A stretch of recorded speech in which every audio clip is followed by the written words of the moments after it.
but the ghost for pulling it out there to Monument Park, that's for sure. But to add 2 more runs, we're trying to keep Weaver out of the game there.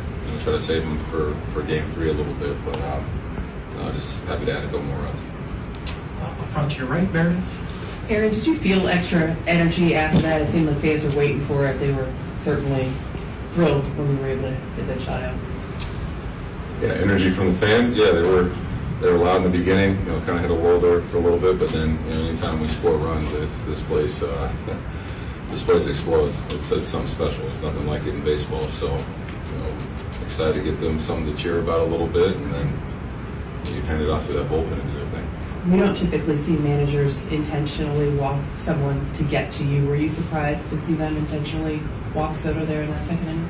That happened earlier in the year, so it's not really a surprise. He's been swinging the bat well recently, and trying to get a double play there, try to get him out of the inning, and let's not walk him too at this point.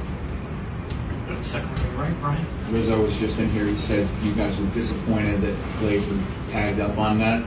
How much were you guys on him? He did that this year earlier too when I hit, so I was pretty pissed then, and I was pretty pissed again. But it was him and Chappie. Chappie was telling him to tag up a little bit, but like I said, you never know when it's windy like this, what the ball's going to do to center field. He's trying to get in the scoring position, so I let this one slide. Third row on your left, Aaron.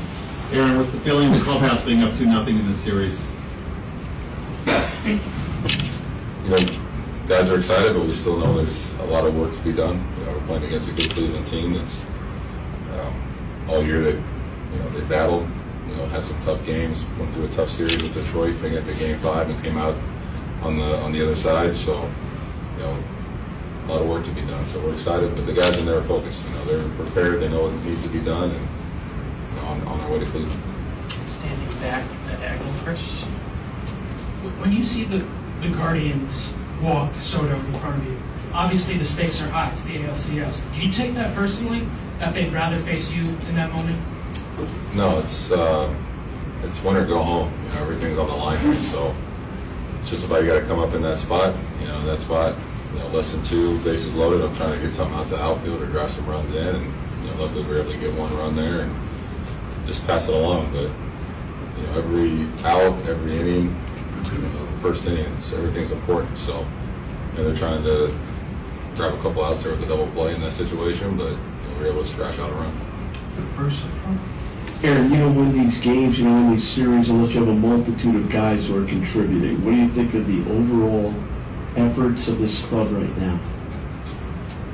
Yeah, like you said, a lot of guys are contributing. You can start at the top of our lineup with, what Gleyber and Soto have been doing this whole series, and even the DS just getting on base, getting things moving, and then pass it off to the big boy in the middle with Stanton. You get him up with a couple guys on, something good's going to happen. So it takes a team effort. It's not going to take just one guy to carry any team, especially when you're playing the best of the best, and guys are coming after you. So you're going to talk about our pitching staff. Every guy that comes out of that bullpen they've been lights out and continue to be lights out. So it's going to take everybody if we want to get to where we want to go.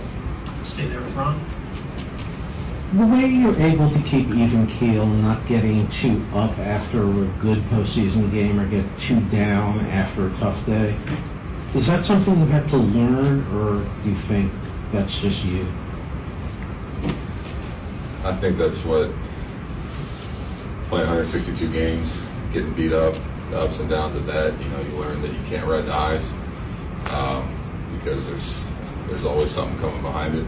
It's a tough game. It's a humbling game. You go out here and be 4 for 4 one day, and the next day you're 0 for 4, and you lose the team the game. So I've been on the losing side of a lot of postseason games, and those are tough. And I've been on the other side of some good wins, but all that matters is we went out there and took care of business, and we got to move on to the next one. So we won this game, but it's over with now. We got to focus on game. Do you think you had that